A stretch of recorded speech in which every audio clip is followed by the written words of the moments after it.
안녕하세요. 서울에서 살고 있는 40대 가정주부입니다. 이 이야기를 적을까 말까를 한참 동안 망설였습니다. 하지만 세상에는 이렇게 말도 안 되는 기가 막힌 일들도 있다는 걸 알려드리고 싶더라고요. 저는 주변에서 흔히 볼 수 있을 법한 별 볼 일 없는 평범한 사람이지만 이야기를 시작해보겠습니다. 지금으로부터 20년도 더 되었던 이야기라 조금은 가물가물하지만 최대한 기억을 살려보았습니다. 저는 그 당시에 나름대로 학벌도 괜찮았었고 사업을 하시는 아버지 덕분에 항상 풍족한 삶을 살고 있었을 때였습니다. 그래서 금전적인 문제에는 크게 영향을 받지 않았기에 제가 하고 싶었던 일을 하고 있었죠. 남들이 보면 왜 그런 일을 하냐고 할 수도 있지만 제 직업은 어릴 때부터 꿈꿔왔었던 플로리스트였습니다. 요즘 같은 시대에는 나름대로 많은 사람들이 꽃을 사고는 하지만 20년 전만 하더라도 너무 경쟁력이 없는 직업이었죠. 하지만 저는 어릴 때부터 남들과는 유별나게 달리 꽃을 너무 사랑했었습니다. 그리고 단순히 꽃을 파는 사람이 되고 싶었던 게 아니었어요. 꽃이라는 식물에 대한 지식들을 사람들에게 알려주고 싶었고 예술적으로 다가가서 꽃을 디자인하는 그런 사람이 되고 싶었습니다. 아무튼 그렇게 철없이 시작했던 꽃가게는 부모님의 지원 아래에서 시작되었죠. 하지만 어느 정도 잘 되기는 어렵단 걸 알았지만 생각보다 더 처참했었네요. 장사도 잘 되지 않자 자꾸만 부모님께 손을 벌리게 되자 마음이 많이 지쳐갔습니다. 그러던 어느 날이었습니다. 왠지 꽃집에는 어울리지 않을 법한 건장한 남자분께서 들어오셨죠. 저는 반가운 마음에 환하게 웃으면서 어떤 꽃을 찾으세요? 라고 물어봤습니다. 그러자 그 남자분은 쭈뼛대시더니 손가락으로 빨강색 튤립을 가리키더라고요.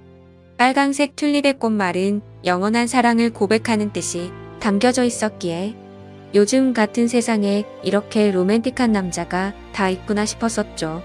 그렇게 그 남자분을 보내면서 예쁜 사랑하시길 바랄게요 라고 말했습니다. 그 남자분은 엄청 당황해하며 인사를 하고는 재빨리 나가버렸었죠. 그런데 다음 날에도 그 손님은 어김없이 찾아오더군요. 그리고 그 다음 날도 또 그 다음 날도 찾아왔습니다. 하루도 빠짐없이 매일같이 찾아와서 솔직히 뭔가 이상하다 싶었고 별의별 생각이 다 들더군요. 하지만 내성적인 성격이라 말을 걸면 불편해 하는 듯해서 괜히 참견하는 건 주제넘는다 생각했었고 항상 자주 찾아와 주셔서 고마울 따름이었죠. 그렇게 그 남자분이 오신 지도 열흘 정도가 다 되어가던 날 사고가 터지고 말았습니다. 여자 혼자서 영업하던 가게라서 항상 위험에 노출되어 있었지만 그때는 철이 없어서인지 겁도 없이 그런 걱정은 딱히 하지 않았죠. 처음 보는 남자가 들어오더니 갑자기 돌변하더니 당장 돈을 다 꺼내라고 협박을 한 거였죠. 살면서 처음 마주하는 강도였습니다. 저는 순간적으로 너무 무서워서 펑펑 울어버리면서 강도가 시키는 대로 돈을 다 꺼내서 전해줬습니다. 그렇게 뒤돌아서서 나가는가 싶었는데 갑자기 문 쪽으로 다가가더니 문을 잠궈버리더군요. 순간적으로 나 정말 큰일 났다 싶었고 제발 살려주세요 라고 소리를 질러댔습니다. 하지만 강도놈은 비열하게 웃으면서 제게 다가오고 있었고 저는 벌벌 떨고 있었습니다. 그런데 그때 때마침 유리창이 와장창 깨지는 소리가 들렸습니다. 저는 무슨 일인가 궁금했지만 무서운 나머지 차마 고개를 들 수가 없었습니다. 소리를 들어보면 누군가가 유리창을 깨고 들어와서 강도와 몸싸움을 벌여가면서 욕을 해대더라고요. 그렇게 몇 분이 흘렀던 것 같습니다. 펑펑 울고 있는데 주변의 소리가 조용해지더니 저에게 놀라서 덜덜 떨리는 목소리로 물었습니다. 괜찮아요? 어디 다친 곳 없어요? 저는 익숙한 그 목소리에 천천히 고개를 들었습니다. 얼굴을 보는데 저희 가게에 자주 오던 바로 그 남자분이었죠. 하지만 고마운 것도 고마운 거지만 상태가 심각해 보였습니다. 얼굴은 퉁퉁 부어서 엉망진창이었고 옷에 피가 계속해서 나오고 있더라고요. 저는 깜짝 놀래서 곧장 구급차를 불렀고 응급수술을 해서 큰 위기는 모면하게 되었습니다. 수술이 끝나고 한참이 지난 뒤에 그 남자분은 눈을 떴습니다. 그러면서 하는 첫마디가 황당했었죠. 응급수술까지 할 정도로 크게 다친 사람이 저를 보자마자 어디 다친 데 없냐고 하더군요. 그 말에 저는 누가 누굴 걱정해야 하는지 모르겠다며 저도 모르게 또 눈물이 났죠. 그러자 남자분은 제 어깨를 토닥여주면서 울지 말라고 하더라고요. 그런 모습을 보고 온기를 느끼자 전에는 못 느꼈던 감정들이 생겨났고 심장이 정신없이 뛰기 시작했습니다. 하지만 이 남자분은 여자친구가 있는 사람인데 이건 아니다 싶었고 저는 얼른 몸을 떼어내면서 말했습니다. 아무리 그래도 그렇지 여자친구도 있는 분이 이러시면 어떡하냐고 했죠. 그러자 남자분은 황당하다는 듯이 제가 여자친구가 있다고요? 라고 되묻더군요. 여자친구가 있어서 항상 그렇게 꽃을 사가셨던 거 아니에요? 물었습니다. 남자분은 아픈 소리를 흐느끼며 웃더라고요. 혹시 주변에서 눈치 없다는 소리 안 하시나 봐요? 라고 하더라고요. 알고 보니 그 남자분은 우연히 저희 꽃집 앞으로 지나가게 되었고 저를 처음 보는 순간 사랑에 빠졌다더군요. 그래서 눈앞에 아른거려서 며칠을 지켜보다가 용기를 내서 가게로 들어왔던 거죠. 그럼 저에게 고백하려고 튤립도 샀던 거냐고 물었습니다. 그러자 남자분은 꽃은 살면서 처음 사봤고 꽃에 꽃말이란 게 있다는 것도 처음 알게 된 거라고 하더라고요. 그러면서 마침 골랐던 꽃이 사랑의 고백이라니 너무 신기했다고 하더군요. 그렇게 저와 그 남자분은 자연스럽게 서로의 마음을 알게 되었고 저희는 평생 동안 기다려오던 상대를 만난 듯이 나날이 사랑이 깊어졌습니다. 퇴원을 할 때까지는 제가 항상 병원에 가서 알콩달콩 사랑을 키워나갔고 퇴원을 하고부터는 일이 끝나면 항상 저희 가게로 와서 사랑을 키워나갔었죠. 그러다가 남자분은 조심스럽게 제게 말을 꺼냈습니다. 사실 우리가 아무런 조건도 따지지 않고 사랑에 빠져버렸지만 자신은 남들이 보기에는 별 볼 일 없는 직업을 가졌다고 말하더군요. 저는 솔직히 그런 건 전혀 상관없었기에 상관없다고 말하며 무슨 일을 하는데요? 라고 물었습니다. 그러자 건설업을 공부하고는 있는데 지금은 그런 꿈을 키워가면서 일용직으로 노가다를 한다고 하더라고요.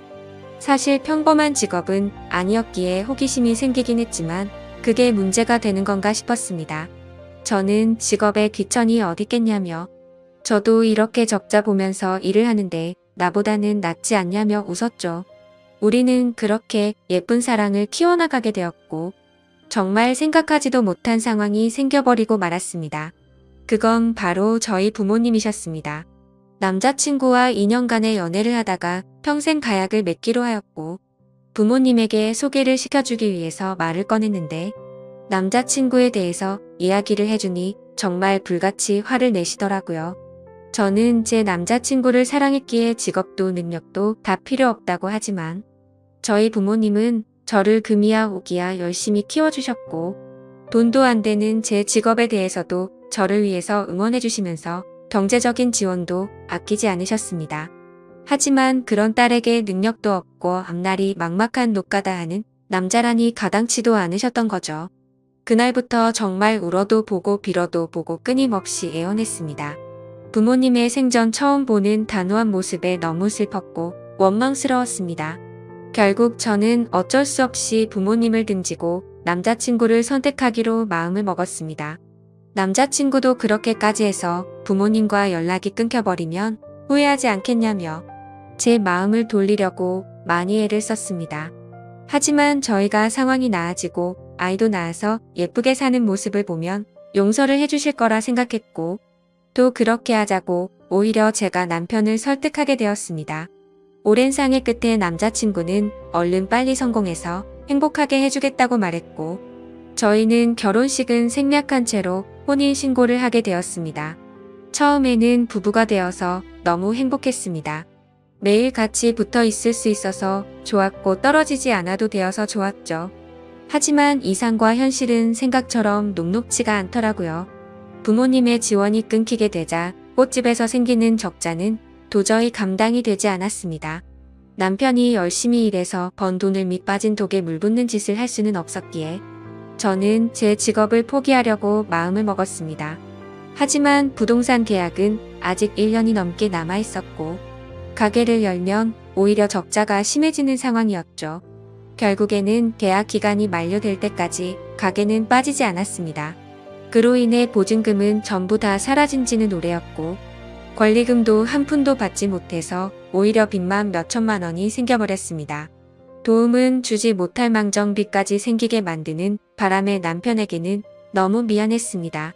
그래서 결국 저도 빚이라도 갚는 게 최우선이다 싶어서 무작정 아르바이트 자리를 구하고 다녔고 결국에는 오전에는 홀서빙을 했고 저녁에는 주방 보조로 일을 하게 되었죠.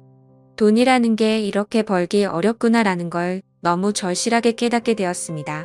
그리고 빚이 생기고부터 이자가 어마어마하더군요.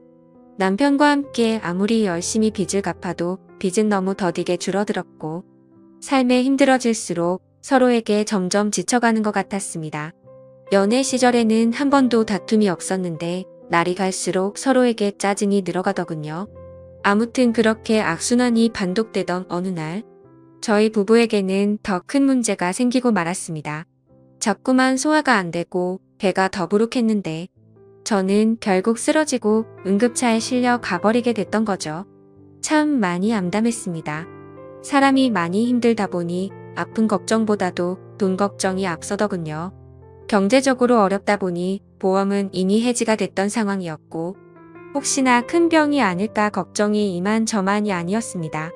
하지만 슬픈 예감은 왜 틀리지 않는 걸까요? 의사 선생님은 검사 결과를 보더니 당장 입원해서 수술부터 하셔야겠다고 말하더군요. 지금 위쪽에 암이 발견됐는데 생각보다 크게 전이 되지는 않았는데 시간이 가면 갈수록 너무 위험한 상태라서 당장 수술 날짜를 잡아야 한다고 했습니다. 왜 한순간에 모든 게 엉망진창이 된 건지 너무 서러워서 펑펑 울었습니다. 남편도 아무 말 없이 고개를 숙이고 있었고 그런 모습을 보는데 남편이 원망스러웠죠. 제가 선택하고 설득해놓고는 결국에 저는 남편 탓을 하고 있었던 거죠. 남편은 구겨진 인상으로 조용히 밖으로 나갔습니다. 그리고는 며칠 동안 전화도 받지 않고 제 앞에 나타나지를 않았죠. 그러다가 양복을 멀끔히 차려입고 나타나서 이혼 서류를 내밀더니 정신 나간 소리를 짓걸리더군요. 며칠 동안 고민을 해봤는데 당신과 살면서 당신 빚 때문에 내 인생도 망가진 것 같다고 말이죠. 그런데 그것도 모자라서 이렇게 큰 병을 치료해줄 돈도 없고 감당해낼 자신이 없다고 했습니다. 이제는 내가 뒷바라지 더 이상은 못하겠으니까 이혼을 해달라고 요구하더군요. 나를 위해서 온몸이 피투성이가 되어가면서 지켜주던 그 남자가 많은 건가 싶었습니다. 몸도 온전치 못한 저를 버리고 이기적으로 저를 버린다는 모습에 너무 상처를 받았고 병실 내에 다른 사람들이 있는데도 불구하고 소리를 지르면서 욕을 해댔고 너 없으면 못 살 것 같냐고 말하면서 이혼 서류에 도장을 찍어줬습니다. 그러자 남편은 잘 지내라는 말 한마디만을 남겨둔 채 문 밖으로 나가버렸습니다. 저는 그동안 묵혀왔던 감정을 내뱉듯이 창피한 것도 모르고 소리내서 펑펑 울었죠. 옆에 있던 사람들은 저렇게 못된 남자랑은 이혼하는 게 100번 1000번 맞다며 저를 위로해주더군요. 제 곁에 아무도 없자 부모님 생각이 나서 부모님에게 연락을 드리게 되었습니다. 어머니가 뛰어오시더니 그러게 왜 그런 남자랑 결혼했냐며 저를 끌어안고 우셔서 저도 같이 펑펑 울었습니다. 그렇게 30분 정도 뒤에 아버지가 들어오셨고 일단 병실부터 옮기자며 1인실로 옮겨갔습니다. 다행히도 경제적으로 부유하신 부모님의 지원을 받고서 저는 수술을 치르게 되었고 초기에 치료를 한 덕분에 아주 건강하게 회복을 하고 퇴원을 하게 되었습니다. 건강을 회복한 이후로는 전 남편에게 뒤통수를 제대로 얻어맞은 덕분에 완전 다른 삶을 살게 되었죠. 예전처럼 순둥순둥한 성격의 여자가 아니라 그 어떤 사람보다도 독할 정도로 정말 열심히 살게 되었습니다. 순진하게 꿈꾸던 꽃집에 대한 미련은 버린 채로 아버지와 상의 끝에 사업을 이어받기 위해서 회사로 출근을 하기 시작했죠. 아버지는 그 당시에 누구나 이름만 들으면 알 수 있을 만큼의 사업을 운영하고 계셨고 몇 년 동안은 순탄하게 회사가 고속 성장을 이뤄나가고 있었습니다. 하지만 그런 행복한 일들도 오래가지는 못하였죠. 매번 사업이 성공하다 보니 겁이 너무 없어졌고 무리하게 사업을 키우다 보니 회사는 걷잡을 수 없이 무너지기 시작했습니다. 그때 절실하게 느껴졌습니다. 아무리 노력하더라도 인생은 한순간에 파탄날 수 있다는 걸 말이죠. 결국 투자자들의 빚 독촉에 시달려서 저희 가정은 풍비박산이 났습니다. 아버지는 너무 큰 좌절감으로 인해서 모든 연락을 끊은 채 사라지셨고, 어머니와 저는 조그마한 여관방에서 세상에 둘만 남겨진 기분으로 서로를 끌어안고 울었습니다. 인생에 대한 허무함의 모든 걸 다 포기하고 싶었지만 도저히 그럴 수는 없었습니다. 어머니와 저는 서로의 버팀목이 되어주면서 이대로 굶어 죽을 수는 없었기에 알바를 시작했습니다. 정말 최선을 다해서 열심히 살았던 것 같아요. 몇 년 동안을 단 하루도 쉬지 않고 일을 하게 됐고 모든 빚들을 다 청산하게 되었죠. 하지만 정말 너무 허무하게도 빚을 다 갚고 나서 몇 달이 지난 뒤 몇 년간 너무 무리를 하셨는지 제 어머니는 갑자기 일을 하던 중에 쓰러지게 되셨고, 최선을 다해서 소생시켜보려고 했지만 결국에는 저를 혼자 두고서 세상을 떠나게 되셨습니다. 제 인생은 왜 이렇게 악몽 같은지 정말 너무 슬펐고 화가 났습니다. 결국 혼자서 어머니의 곁을 지키면서 장례식을 치르게 되었고, 무책임하고 이기적인 아버지는 그 소식도 알 수 없었기에 끝내 나타나지를 않으셨죠. 앞으로 세상을 어떻게 살아야 하는 건지 막막했습니다. 너무 좌절스럽고 힘들었지만 통장에는 1억이라는 돈이 있었습니다. 제 어머니의 생명보험금이 나왔던 거였죠. 정말 삶이 힘들었지만 예전에 제 암 수술을 할 때 보험이 없으면 너무 힘든 걸 잘 알았기에 어떻게든 보험은 잘 넣어두었기에 보험금을 받을 수 있었습니다. 이 돈으로 앞으로 어떻게 살아가야 할지 고민을 했습니다. 그래도 몇 년간 배워왔던 아버지의 사업을 다시 시작해보는 게 좋겠다 싶었습니다. 왜냐하면 그것 말고는 제가 할 수 있는 일이 전혀 없었기 때문이었죠. 그렇게 저는 다시 제 사업을 시작하게 되었고, 1억이라는 자본금으로 시작해서 1년도 채 지나지 않아서 2억으로 늘어날 만큼 승승장구했습니다. 하지만 사업이라는 게 정말 녹록지가 않다라는 걸 뼈저리게 또 다시 느꼈습니다. 사업은 승승장구하고 있었지만 거래하던 업체에서 물건 값을 지급받고는 잠적을 했던 거였죠. 내 인생은 어쩜 이렇게도 구질구질한 걸까 싶었습니다. 경찰에 신고를 하고 몇 달이 지나도록 사건에는 진전이 없었죠.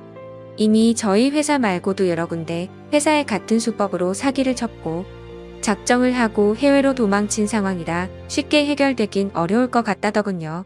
정말 매일같이 울면서 겨우 잠이 들 정도로 마음고생이 심했습니다. 하지만 그런 마음고생이 중요한 게 아니었죠. 시간이 가면 갈수록 당장 직원들의 급여부터 시작해서 은행의 이자 빚까지 모든 게 또 밀려가고 있었고 금세 신용불량이 되어버리더군요. 아무리 사정을 말해봤자 그런 건 전혀 소용이 없었습니다. 돌아오는 냉혹한 대답이 제 가슴을 미어터지게 만들 뿐이더라고요. 또 다시 이렇게 인생이 바닥으로 내려앉는 건가 싶었고, 어머니의 목숨값으로 시작한 제 모든 걸 걸었던 사업이었는데 너무나도 절망적이었습니다. 그런데 사람이 죽으라는 법은 없다는 듯 희소식이 왔습니다. 저희 회사에 투자를 자처하는 사람이 있다며 거래처 사장님이 연락이 온 거였죠. 사실 처음에는 갑자기 투자를 한다기에 반신반의했습니다. 그때 당시에는 제대로 사기를 당했던지라 그 누구도 믿을 수가 없었던 상황이었기 때문이죠.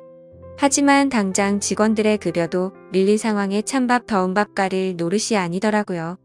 저는 전화기에 대고서 감사하다는 인사를 몇 번을 외치고서 사업 설명을 위해서 날짜를 잡게 되었습니다. 무조건 투자를 받아야 했기에 한치의 지적도 나오지 않게끔 최선을 다해서 자료를 준비하였고, 일주일이 지난 뒤 약속 시간보다 조금 일찍 투자자의 회사로 찾아갔습니다. 회사 직원의 안내에 따라 혼자서 회의실에 들어가게 됐고, 물이 놓인 자리들에 준비해둔 자료들을 놓아두고서 떨리는 가슴으로 기다리고 있었습니다. 그렇게 몇 분이 지나자 여러 사람이 들어올 줄 알았는데 익숙한 얼굴의 한 남자가 들어오더군요. 그건 바로 11년 전 제게 씻을 수 없는 상처를 주고 이혼을 했었던 바로 그 남자, 전 남편이었습니다. 저는 너무 당황해서 당신이 뭔데 여길 나타나냐고 말을 했죠. 그러자 전 남편은 내가 당신 회사에 투자하기로 한 사람이야 라고 말하더군요. 이게 무슨 헛소리인지 어안이 벙벙했습니다. 알고 보니 전 남편은 몇 년 전부터 이 회사를 시작하게 됐고 돈을 엄청나게 많이 벌고 있는 건설 업계의 대표가 되어 있었습니다. 마음 같아서는 그냥 욕을 해버리고 뛰쳐나가고 싶었어요. 하지만 저로 인해 생활이 제대로 돌아가지 않는 직원들의 월급도 지급해야 했고 제 모든 걸 쏟아 부은 회사를 포기할 수는 없었기에 눈물을 머금고 참았습니다. 저는 결국 어쩔 수 없이 다시 인사를 드리면서 그럼 저희 회사에 대해서 설명할게요 라고 말했더니 전 남편은 설명은 필요 없다고 말하더군요. 그저 단순히 자신과 하룻밤만 같이 있어주면 곧바로 투자는 진행될 거라고 말하더군요. 그 말을 듣는데 기분이 너무 불쾌했고 자존심이 상했습니다. 하지만 최대한 내색하지 않고 말을 이어갔습니다. 당신 인간 같지 않은 건 잘 알았지만 몇 년 사이에 돈 좀 벌었다고 진짜 인간이길 포기한 거냐고 말했습니다. 전 남편은 관심 없으면 투자는 없던 걸로 하겠다면서 자리에서 일어나더니 생각할 시간이 필요한 거면 그렇게 하라며 명함을 주고는 나가버렸죠. 그날 집에 돌아가서 못된 전 남편의 행동에 너무 분했고 예전에 저를 버리고 갔을 때가 생각나서 분노를 못 참고 눈물이 터져버렸습니다. 그렇게 며칠 동안 고민을 해봤지만 답은 이미 정해져 있었습니다. 이미 급한 불을 끄느라 대출을 최대한 받은 상황이라 추가 대출도 불가능했고 신용불량이 되어서 아무 곳에서도 돈을 빌릴 수가 없었으니깐요. 결국 어쩔 수 없이 명함에 적힌 번호로 연락을 하게 되었습니다. 전 남편은 약속 날짜와 시간을 제게 알려줬고 약속한 당일날 남편은 먼저 와서 호텔에 있는 고급스러운 레스토랑에서 기다리고 있었고 부드러운 스테이크와 엄청 비싼 와인까지 마셨습니다. 10년 전만 해도 그렇게 찌질했었던 남자였는데 이제는 아주 잘나가는 회사의 대표라니 감회가 새로웠습니다. 그렇다고 증오하는 마음은 너무 컸었기에 그 자리가 불쾌했고 기분이 나빴습니다. 그래서 말을 걸어도 무표정으로 대충 대답만 하고 있었죠. 아무튼 그렇게 불쾌한 식사 시간이 끝나고 나서 미리 잡아둔 방으로 같이 향했습니다. 그런데 괜히 신경 쓰이게 전 남편은 다리를 다친 건지 저보다 한참 느리게 걸으면서 약간은 쩔뚝거리면서 걷더라고요. 그래서 저는 그 모습을 보고는 다리도 다쳤으면서 이 상황에 참 대단하다 라고 말해버렸죠. 그 말을 듣고는 전 남편은 표정이 굳더니 아무 말 없이 발걸음을 옮기더군요. 결국 저희는 같이 방으로 들어가게 되었고 기분이 정말 묘했습니다. 마음속으로는 굉장히 불쾌했지만 저도 모르게 심장이 폭발할 것처럼 두근대더군요. 그렇게 한참 동안 정적이 흐르고 있는데 전 남편이 먼저 말을 꺼냈습니다. 사실은 제게 고백할 게 있다고 합니다. 그 말을 듣는 순간 그럼 그렇지 그 큰 돈을 준다고 할 때부터 이상했다 라고 생각하는데 전 남편은 갑자기 제 앞에서 자신의 바지를 내리더라고요. 그러자 드러난 남편의 다리에는 애족이 자리하고 있었습니다. 저는 깜짝 놀라서 발이 어쩌다 그렇게 된 거냐며 놀라서 물어보았죠. 전 남편은 저와 헤어지고 나서 몇 달 뒤에 노가다를 하다가 사고가 났었답니다. 지금에서야 이렇게 용기를 내서 미안하다면서 눈물을 흘리더군요. 그러고서는 그때 왜 내가 그런 선택을 하게 된 건지 말을 이어갔습니다. 사실 남편은 저와 이혼을 하게 된 이유가 저의 수술을 위해서였답니다. 남편은 병원에 없던 그 며칠 동안 어떻게든 돈을 마련해 보려고 온갖 방법을 썼었다네요. 그러다 결국 걷잡을 수 없는 실수를 저지르고 말았죠. 대출은 당연히 불가능했고 단기간에 돈을 벌 수 있는 건 도박에 모든 걸 걸었답니다. 이틀 동안 잠도 안 자고 했지만 결국에는 집의 보증금은 물론이고 모든 전 재산을 잃어버리게 되었답니다. 너무 절망스러워서 살고 싶은 생각이 없었지만 아픈 저를 두고서 무책임하게 그렇게 할 수는 없었기에 모든 자존심을 버려두고 저희 아버지 회사로 찾아가서 무릎을 꿇고 빌었답니다. 하지만 아버지의 반응은 너무 단호했고 그 모습을 보고는 자신이 제 곁을 떠날 테니 제발 살려달라고 했었던 거죠. 그렇게 남편은 제 정을 떼어내고 떠나려고 무심한 척 이혼을 요구했었고 그날부터 단 하루도 제 생각을 하지 않은 날이 없었다고 말했습니다. 그저 자신의 머릿속에는 얼른 빨리 건설업으로 성공을 해서 저희 부모님께 당당한 남자가 되어서 돌아오려는 생각만 하면서 살았다네요. 그런 나머지 너무 무리하게 일을 하게 되었고 피곤한 나머지 잠깐 졸았는데 그 찰나의 실수로 인해 공사 중이던 아파트에서 추락을 하면서 한쪽 다리는 돌이킬 수 없는 부상을 입고서 결국 절단을 하게 된 거였습니다. 그래서 그런 꼴로는 도저히 제 곁으로 다가올 용기가 나지 않았고 오히려 제 소식을 멀리하고 정신 나간 사람처럼 오로지 일에만 전념했었다고 합니다. 결국에 전 남편은 건설업계에 반드시 필요한 아이템으로 큰 성공을 하게 되었고 그때부터는 제 소식도 알아보고 어떻게 살았는지 알게 되었다고 하더군요. 저에게 당신이 여유 많은 부모님과 함께 살면 행복하게 살고 있을 줄만 알았다며 눈물을 흘리면서 덜덜 떨면서 말했습니다. 그런 큰 아픔을 겪으면서 얼마나 세상이 원망스러웠을까 싶었고 너무 슬퍼서 매일같이 울었다네요. 하지만 10년이라는 긴 시간이 흘러버렸고 제 앞에 나서기에는 도저히 용기가 나지 않았답니다. 그러다가 제가 당한 사기 소식을 저희 거래처 사장을 통해서 알게 되었고 금전적으로 여유가 없는 저를 돕기 위해서 투자자로 나서기로 결심을 했었답니다. 전 남편은 제게 말했습니다. 당신을 떠나 보내고 자신을 너무 원망했고 10년 동안 단 하루도 빠짐없이 후회하고 그리워했다고요. 내게는 지금도 앞으로도 당신 한 명만이 영원한 사랑이라며 저를 안아줬습니다. 저도 그런 모든 얘기들을 다 듣고 나서 눈물이 터져버렸고 아무 말도 하지를 못한 채 남편을 끌어안고서 울기만 했죠. 지금은 그날 이후로 저희는 끊어졌었던 사랑을 다시 이어붙였고 제 사업도 남편 사업도 다 승승장구해서 경제적으로는 많이 여유로워졌습니다. 한때는 세상이 무너질 만큼 힘들었었지만 저를 위해서 자신을 희생했던 남편과 지금은 어느 누구도 부럽지 않게 행복한 생활을 하고 있네요. 누구에게나 저처럼 큰 시련이 생길 수도 있겠지만 항상 좋은 미래를 생각하면서 힘내셨으면 좋겠습니다. 저의 기구한 사연을 읽어주셔서 감사합니다.